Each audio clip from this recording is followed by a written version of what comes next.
Baza YouTube, hopefully you guys are having a good day today. Now, before I get into talking about the team preview, I have to give a big shout out to my good friend Tony Flygon for giving me this Uber's Hail team.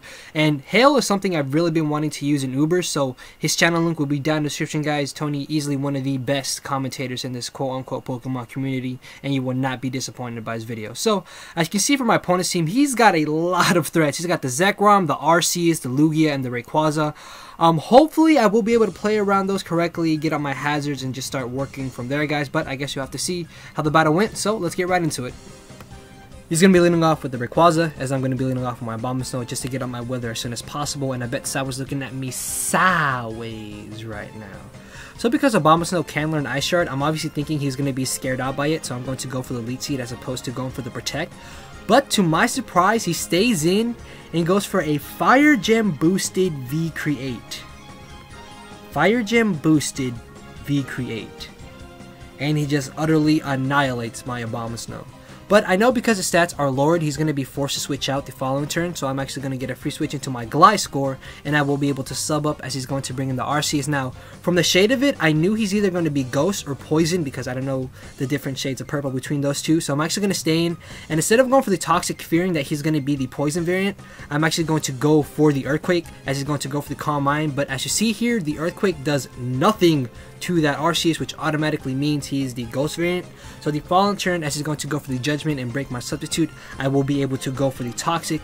That way I can just start racking up the extra residual damage with the Poison and the Hail damage. And because Arceus can't have leftovers when it's in Ghost form because it has to be holding the Ghost Plate, that's also going to be benefiting me as well. So because the second Judgment is very obvious, or the second Calm Mind is very obvious, I'm going to switch out into my Blissey, as he did just go for the Judgment again.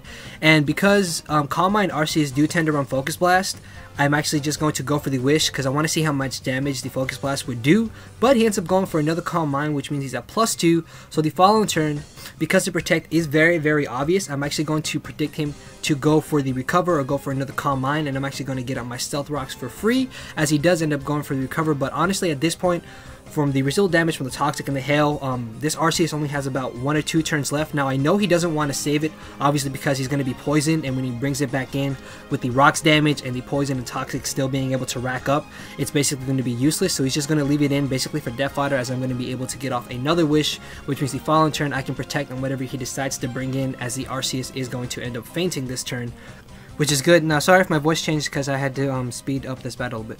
So he's going to bring in the Zekrom. Now, obviously because he's going to be more than likely Choice Scarfed or Choice Banded, I'm going to go for the Protect, just see what he wants to lock himself into.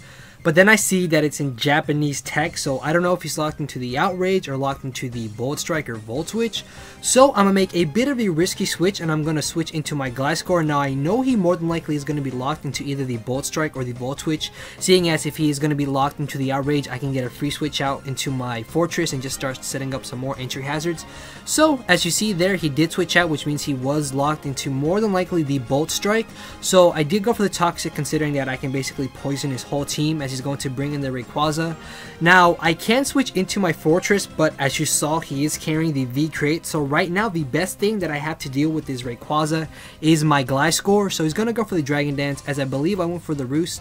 And the following turn after that, he's going to go for the Outrage. And to my surprise, that Outrage actually doesn't do as much damage as I thought it would. So that means I can just stay in and just keep roosting up until eventually he will die off from the Hail and Toxic combination. Now if you're wondering why I have Poison, Heal, and Roost on my Gliscor, it is because in Black and White 2 there are move tutors, which means Gliscor is able to have Roost and Poison Heal on the same set, as well as being able to carry the Stealth Rocks. But as you saw, I have Stealth Rocks on my Blissey, so I just have Roost and Poison Heal.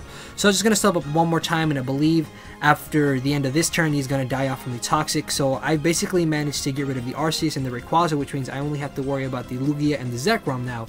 And speaking of Lugia, he's going to switch into it now. It completely escaped my mind about the fact that, hey, Lugia could possibly OHKO Gliscor with Aura Blast, Surf, or Ice Beam.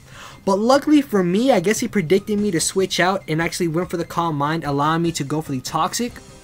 So now I can get a switch out to my Blissey, and this is just sped up extremely fast because it's just Blissey stalling out this Lugia. And honestly, Ubers is the only tier where I would ever even think about using Blissey and or Chansey. So I managed to get rid of the Lugia as he's going to bring in the Blaziken. Now obviously fearing the high jump kick, I'm going to get a switch out into my Giratina. That way he could just crash, but he does make a very good play and actually goes for the Night Slash, predicting me to bring in my Giratina. Now Giratina in my eyes is easily the best check and or counter to Blaziken. Unfortunately, because I actually carry Roar as opposed to Dragon Tail, I'm going to be forced to go for the Roar, and which means I will not be able to get any damage on this Blaziken, but the Hail and the Stealth Rocks will eventually start racking up on him. So unfortunately for me, I actually do end up roaring him out into the Zekrom, but I know because last turn I switched into my Gliscor on it, this turn he is going to go for the Outrage, so I'm going to switch out into my Fortress. Now, don't ask me why my Fortress is called male. I mean, it was a stupid thing. I was like, Fortress can be a guy, but it has no nuts. Balls. You get what I'm saying. So male, maybe, I don't know, just enjoy the animation of Outrage. So I'm gonna take this opportunity and I'm going to start getting up my Toxic Spike, seeing that Deoxys and Blaziken are his last two after he loses the Zekrom, and if he wants to switch his Zekrom out, when he brings back in, it's going to be at very low amount of HP, because he will be poisoned, he will be getting damage from that and the Hail and also the Rocks damage. So he's going to get confused this turn as I'm able to get up my second layer, and he's just going to finish me off with one more Outrage and actually ends up getting a crit, which, yeah, at 10% HP that totally mattered. But now I can switch out into Tony the Kyurem, and instead of going for the Blizzard, I'm actually going to go for the Dragon Pulse, just because I didn't want him bringing in the Blaziken then being able to take a Blizzard and finish me off, but that was a bit stupid of me to think. I should have just gone straight for the Blizzard, but yeah, oh well, I just gotta learn from my mistakes. So I'm gonna switch back out to my Blissey, and again just sped up because it's gonna be me basically stalling this Blissey. Now for any of you who are me stalling out the Deoxys. Now for any of you who are wondering, I am still new to the Uber metagame, which is why I possibly made some very dumb and questionable plays in this battle. So managed to get rid of Deoxys, and his final Pokemon is going to be the Blaziken, which in 2 turns, after the Poison, after the Rocks, and after the Hail, it's basically going to die. So I'm just going to leave my Blissey now. Thinking that he will go for a Swords Dance, seeing as the Protect was very obvious, I decided to go for his Seismic Toss, but no.